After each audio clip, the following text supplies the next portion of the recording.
Hello and welcome to Close Calls on the 42.ie in association with Airsport.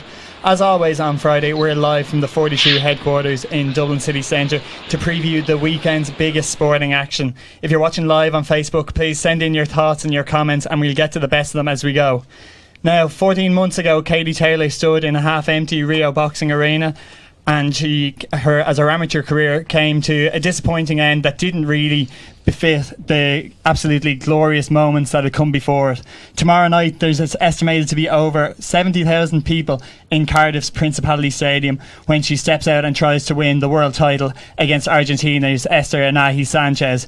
Joining me to discuss this as a man who knows no stranger to world title fights and to winning world titles, Andy Lee. Andy, thanks very much for joining us on Close Calls. Thanks, Niall. Good to be here. Thanks very much. And in Cardiff, where he's just stepped out of the weigh-in for tomorrow night's fight, headlined by Anthony Joshua against Carlos Takem, is the 42's very own Gavan Casey. Gav, any world title fights of your own in the past? Say that again? Any world title fights of your own in the past? The less said about some of my fights, the better, I think, really. There's probably some dodgy footage of Cork streets going around, but we'll say nothing. You might just bring us up to speed, Gav. You're just out of the weigh-ins where Katie's opponent, Esther Anahi Sanchez, has just missed weight by 1 pound. Can you just bring us up to speed on the latest from what's going on there? Yeah, I mean, she missed weight and didn't seem particularly bothered. The scales are kind of weird, when the fighters were stepping on initially, it sort of took a while for the number to tally up to the eventual weight, and when she stepped on straight away, it was 136 pounds. So we were kind of, myself and Kieran Gallagher, were looking at each other thinking, this isn't good.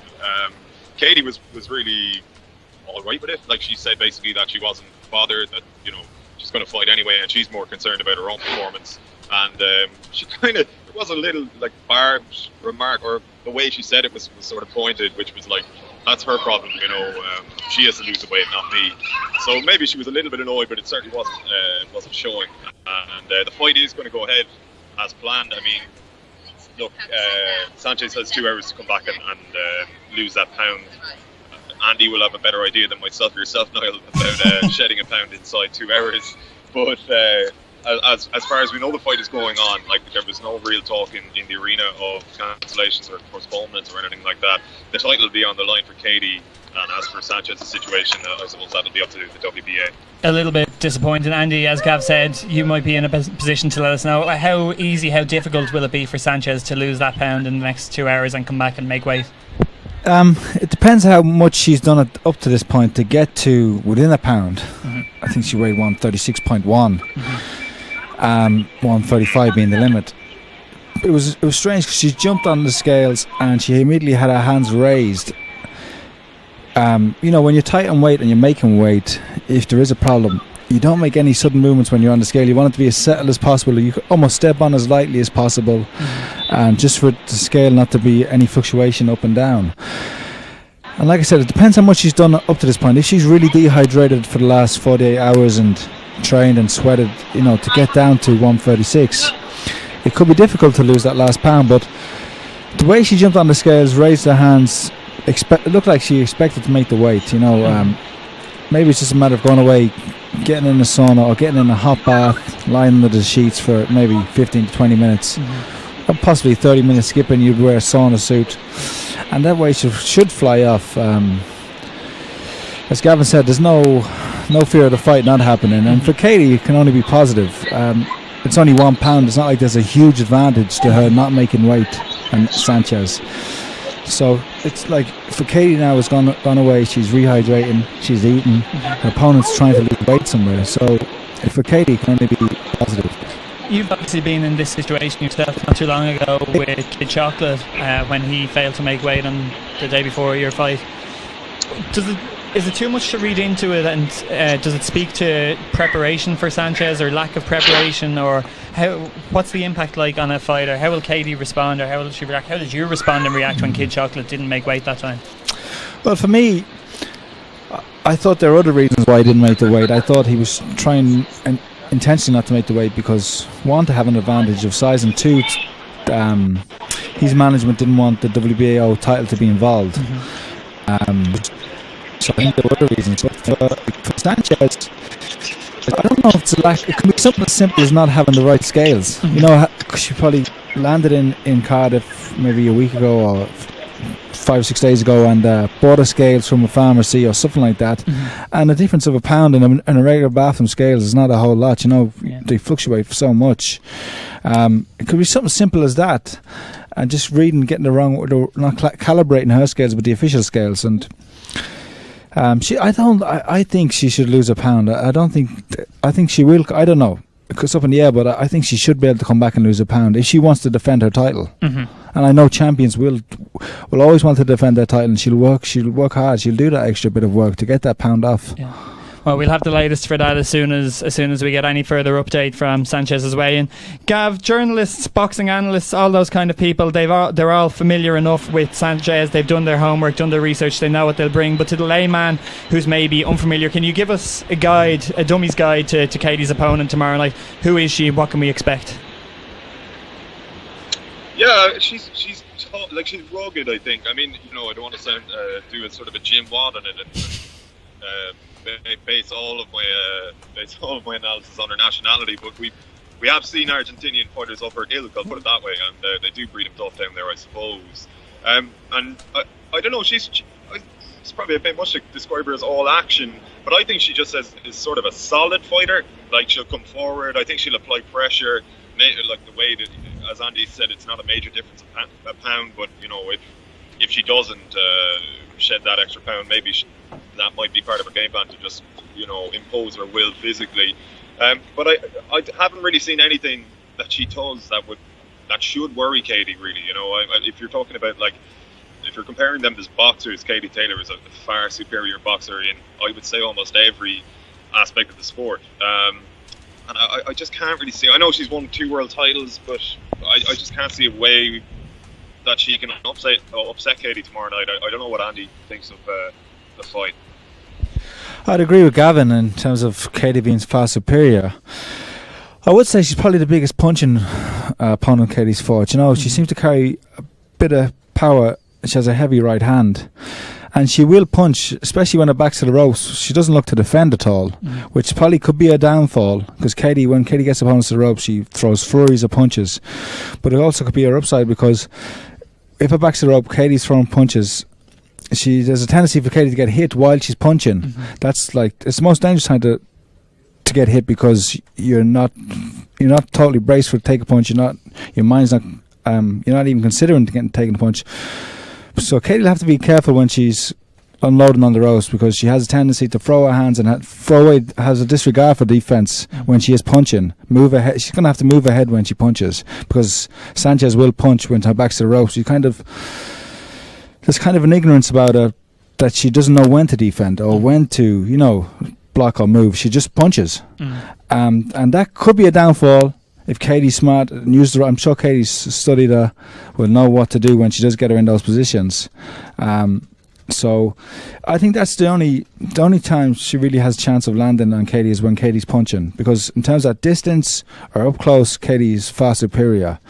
There's also the chance that she might this is Katie's, a 7th fight, take it to the later rounds, you know, to get to round 8 and 9 and 10 and see what she's made of it, those, because Katie has a high work rate, and has shown little signs of fatigue in previous fights when she gets past a certain amount of rounds. She's not even, you know, she's 11 months as a pro. She hasn't got like they've said, Sanchez has said, she's inexperienced. She's in for a hard night. She doesn't realise it. Katie hasn't had time to build up that experience and the stamina to go those 10 rounds. She's still not very much fighting in an amateur style and an amateur way of boxing.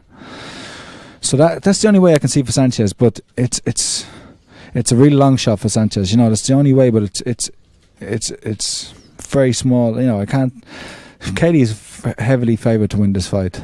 We were just discussing before we came on air the last fight that Sanchez lost against Hamadouche, the French woman, and Sanchez leaving herself wide open and shipping an awful lot of damage. I'm kind of interested to see how she's the champion, and normally in a lot of these conditions you expect the champion to come and try to impose their will on the fight and to try and shape the fight and for her to maybe try and make Katie fight her fight as opposed to fighting Katie's fight. But that's not really possible when you're such a distant outsider, is it? I don't know if, I don't even know to fight her fight. I don't even think Sanchez has a type of fight. She just seems to go in there and find her way. If her opponent wants to be aggressive, she'll go on the back foot and try to punch. And if her opponent's negative, she'll go on the front foot. She seems to just she lets her opponents dictate the fight. And she, as the champion, she will want to prove something. Obviously she'll want to prove something. She want to show her class here. But I just think she's so outmatched in terms of skill and ability with Katie that it's she's almost hoping for one punch, one lucky punch, or for Katie to drop a guard, or for Katie to take her lightly. But by all accounts and by what seems Katie's demeanour and appearance, that she's taking this fight 100% serious and is ready to put on a special show tomorrow night. It's been, mentioned at the top of the show, it's only been 14 months since Katie finished up in the amateur career with a kind of shock, disappointing defeat against Mira Potkinen in Rio. It's kind of incredible in one respect, not that we ever doubted Katie's ability and her talent and her class, but it's kind of funny in one respect to see just how quickly she's made her way through these pro ranks. It's been an incredible journey for her. I just wondering, Katie quite well. How difficult would it have been for her to, when she was leaving the amateur game behind, and to leave on that kind of low, to take that step into the pro game and to build towards what she has built now? Well, when researching Sanchez and looking at Katie's previous fights in order to come in here, what pops up, one of the first things that pops up in YouTube is Katie's interview after the fight, losing in the Olympics, and to see how far she's come in such a short space of time, and how it's almost like a different person. When I looked at the clip, I just look at the screenshot on YouTube of Katie Taylor loses, devastated. I actually met Katie a week after the Olympics. She was back in the gym in the National Stadium. She was training. Incredible. A week after coming home from the Olympics, and she just seemed despondent, disappointed, and really didn't have an idea of where she was going to go next. But you got to give huge credit to Matchroom and Eddie Hearn, and the fact that he's put Katie on this platform. He's given her the platform. He's put her on this level where she's mostly fighting on Anthony Joshua undercards, pay-per-view, in front of huge crowds, and it's what she deserves. Her talent is talent merits this kind of platform, and I think it's as much as down to Katie and her skills and her talents and what she's done in the ring. It's also down to Eddie Hearn and the platform he's given her and the push he's given her to get her world title in such a short space of time. Gav, I know we can quite easily dismiss the Minkas and the Clarksons of this world as a level below Katie, and really just kind of fights to her as she makes her progression up the ladder. But what have you made of her transition to the pro game? How impressed have you been? I've been really impressed. I mean, as Andy said, I think she still at times boxes in a kind of an amateur style, or at least how she boxes an amateur, particularly in her early amateur career. But I think the most impressive part of the transition has been sort of how seamlessly she's become like a mainstay now at Matchroom and on Sky Sports. And is becoming a household name. Like, for example, when she weighed in there around the corner from us here an hour and a half ago or whenever it was, like the reception she got was huge. I think maybe the third biggest of the night, behind only Joshua and Joe Cordina, who is from these parts, so like I think, and now there were a few Irish people in the audience as well, but not all Irish people, and she got a great reception, and I think that's kind of been the most amazing thing. I think back to like when I think it was her pro debut, and people like James DeGale, who is a very competent fighter in his own right, was kind of talking about women's boxing and how I usually don't really watch it, I don't really agree with it, and all this nonsense. And that kind of talk like seemed to have dissipated like very quickly, and all of a sudden now it's Katie Taylor and the lads there on these big cards, as Andy was saying, and I think that's been the most impressive aspect of her transition. I think, well, I know myself, people when they see what she's capable of in the ring, there's immediate respect there, and she's no longer seen as just a female boxer. She's a boxer, male or female. Her skills, they're top level, they're world class, and people respect that. I remember when she was 15 in the gym in Drimna, we were training an Ireland squad, and this girl came in, and the lads were, especially back then, being young teenage boys, as soon as she started sparring and shadowboxing, people were blown away, and immediately she was respected and treated as everyone's equal, but just because her skill and how she carries herself in and out of the ring. There was always that bit of a question mark, Andy, having worked with Pete for so long through such a successful period of her career, how Katie would adjust to life under a new trainer. And it appears that in Ross Inamay, she's found someone who really understands her and who can bring the best out of her. Yeah, he seems to be doing a great job. I wouldn't know of him, before this. Before Katie Taylor, he wouldn't have been a coach of much distinction. She seems to have found him herself. I think she read one of his books on conditioning. She's gone over and trained with him, and they seem to have a great relationship, a great partnership in the gym. And you can see the change in her body style. When you see Katie, she just glows. She's so healthy. Physically, she seems in great shape all the time. And I think that's down to his training. Now, she will have to make some adapt. Like I've said, the period of time she's had as a pro is so short that she hasn't had time to change her style much, or to adapt or get the rounds in. She's not your average boxer, After 11 months of being professional, you're really just moving up to 8 rounders, and she's into a world title fight in her 7th fight, so her style will change. The longer she goes on, she will progress, and I think with her coach, she's got a great coach there. If she believes him, she can go away. She's in Connecticut. She's detached from everybody and distractions from her family and different things. It's only positive, Everything seems to be going well for her, and we're all behind her and wishing her the best of luck and look forward to what she can accomplish. She's accomplished so much already, but seems to be bringing female boxing to a new level. She has done in the amateurs and now seems to be going on to do with the professional boxing. We've just lost the line to Gavin there temporarily. We'll try and get him back, but just asking you not to try and ask you to look into your crystal ball or anything, but the next 12 months for Katie, not to look past tomorrow night either, but the next 12 months for Katie, for women's boxing in general, what do you think the future holds? We've spoken about how she raised the level of the amateur game. She brought everybody around her, all of her rivals, to a new level. Can she do the same for women's boxing? Is she doing the same for women's boxing? Unfortunately for Katie, there doesn't seem to be the level of competition now. When Katie Taylor first came on the scene, other countries realised, the other programs, Russia and America and Cuba, they realised that they had to up their game because there was a star in the 60 kilo division and she was setting the standard.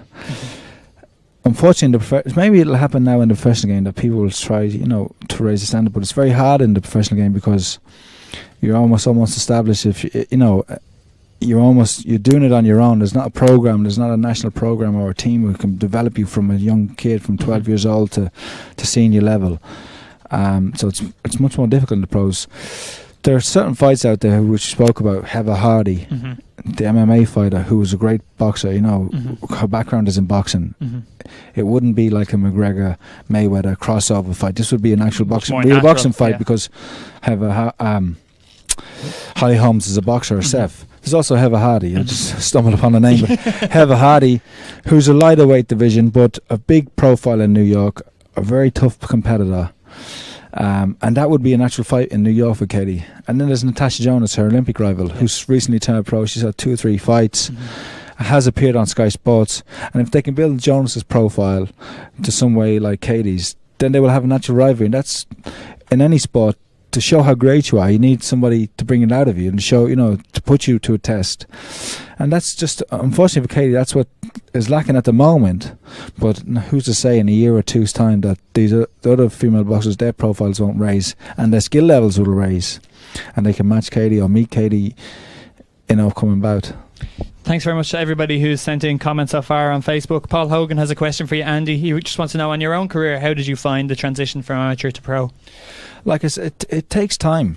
I was with Emmanuel Stewart and there was probably nobody better to teach you, He never really set about changing my style. It just started adding small things that eventually, as you progress, you learn, you pick them up and they become your tools. And before you realise it, after 6, 7, 8 fights, you've become boxing at a different style. I remember I always used to say earlier, Emmanuel hasn't changed my style at all. It hasn't changed my style. And then I went back and looked at one of my fights from amateurs and it was a completely different fighter,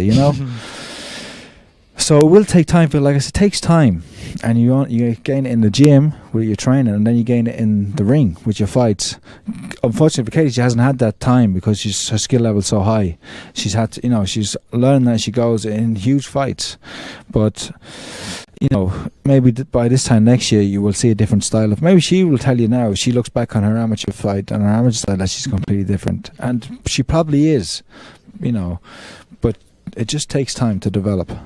Question from Anthony Dinan as well, which leads me on nicely to what I was going to ask you, which was for a prediction tomorrow night. I know you probably think, as we all do, that Katie has more than enough to get the job done, but Anthony asks, do you think that the fight will go the distance, or does she have the power to stop Sanchez inside? I think she'll stop Sanchez. I think she'll overwhelm her. I think it'll be 6 or 8 rounds. I could see the referee stepping in, but just because the volume of punches Katie throws, the quality of punches Katie throws, and the lack of defense on Sanchez or regard for danger, just from what I've seen so far, I think Katie will get the stoppage victory. Gav, you're back with us. I'll put the same question to you. Do you think that Katie has the power and the technique to stop Sanchez within the distance, or is this fight going to go all the way tomorrow night? Yeah, sorry about that. My phone pulled an absolute blank. I think that she certainly has the power to put Sanchez away. Like, it wouldn't shock me if it goes the distance. I mean, it's her first world title fight, and if there are hairy moments, she might be as wise to just get the job done. But I actually agree with Andy, and Andy made the point as well earlier about like how sort of referencing Katie's defense, and like I think the key to beating Katie Taylor is what Mira Hakkinen did in the Olympics, which is to almost trade with her. I think it's the only way, and I think Sanchez is going to try and do that. And Katie's speed and even power to an extent should overwhelm her, I think. And like Andy, I could see the referee intervening at some stage, all right. I'll just quickly get your take on tomorrow night's main event, Gav. I know you were really excited to maybe see Kubrat Pulev and what he could bring to the table. Obviously, that's not happening anymore, but how do you think Carlos Takam is going to fare against Anthony Joshua? Not very well, I don't think. I mean, he was, in fairness to Takam, he was in really good shape, because there was talk, and I think it was Johnny Nelson from Sky Sports was trying to interview him over the course of a couple of days, and every day, there was kind of a new excuse, like, oh no, he's at the dentist today or whatever, and it was like, is the guy not training? What's going on? But he was obviously preparing for a fight at the start of November anyway, so like, it's not as if, even though he's taken it at whatever 12 days notice or whatever it was, it's not as if he was coming in grotesquely out of shape or whatever. He was still in the gym, so I don't think it's going to go well for him. I mean, like I could see him giving a good account of himself. He is a very tough, rugged kind of a guy, but ultimately Joshua has far too much, I would say, in every aspect, and I can see Joshua really grinding him down to a stoppage. Like I'm not sure Joshua's going to absolutely flatten him the same way he has for the 19 other lads that he stopped. But I just can see his power being too much. Maybe sort of a similar stoppage to Andy and I are predicting with Katie's fight, in that like the ref might just see, When the great Anthony Joshua story is written many years from now, I doubt tomorrow night is going to feature too prominently, Andy. But all things said, as you said before we came on air, could still be a very entertaining evening, and one that people who are there among the 70,000, are quite fortunate to be witnessing a boxer at the height of his powers. Yeah, with Andy Joshua, almost it doesn't really matter about the opponent. It seems, unless it's a huge fight, which will be Deontay Wilder, maybe Tyson Fury if he is to make a comeback. But other than that, there are no really huge names out there from the fight. So it's more about what he can do, and he seems to have captured. He's obviously captured the imagination. He's probably the biggest name in boxing, especially in England. Anyway, he's the face of boxing. And as for a prediction, I'd agree. I could see Joshua just blasting him out though with 1 or 2, because he's just such a big man. He's just in a unit, and anybody with that size who can punch with any proficiency will carry power. He's just. I could see him just landing one punch on Carlos Takam's quite short, comes in with a crowd. I can see him landing a punch high on the temple or on the top of the head and just discombobulating Takam. But it's. I was just interested in Gav. I don't know, the stare down and that with him and Joshua. There doesn't seem to be any tension there. They're like two guys, just like two men, just looking at each other. There's nothing in the fight. There doesn't seem to be any chemistry. I know it's 12 days notice, and It really is like, just come on in. You're going to take your beating and take your payday money, and go on, isn't it? That's. Well, like Takam, I got the same impression, but like Takam can't believe his luck. You know, I mean, like he's just been landed into this mega event at the Principality, as we mentioned, in front of 70,000 people. I mean, he's going to get the head beaten off him, sure, but it will be a night he'll remember for a long time, and it'll be a night that'll set him up for the rest of his life, arguably. You know what I mean? So I can kind of understand how he wouldn't be particularly fussed by it, although I wouldn't personally like to be clocked by Anthony Joshua. Maybe I would do it for a couple. How much money would it take for you to take a punch from Joshua?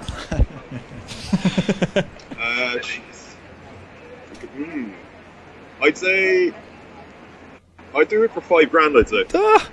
You're really selling yourself. Multiply that a few times for me to go anywhere near. Put a couple of zeros at the end. Like when you think of it as well, it would clearly kill me. Like, I mean, I should really be trying to set up my future family. So like $5,000 really wouldn't be enough. No. I'd never get to enjoy it anyway.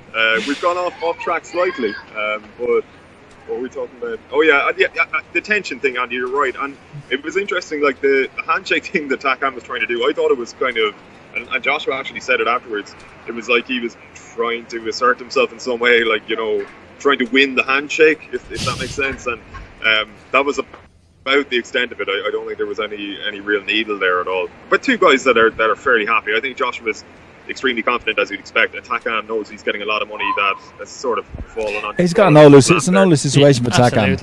If he goes in and puts in a good account, fair enough. If he goes out and gets knocked out, beat up, fair enough, because it's short notice and he's a contender. You know, he's not a champion and hasn't been a champion so far.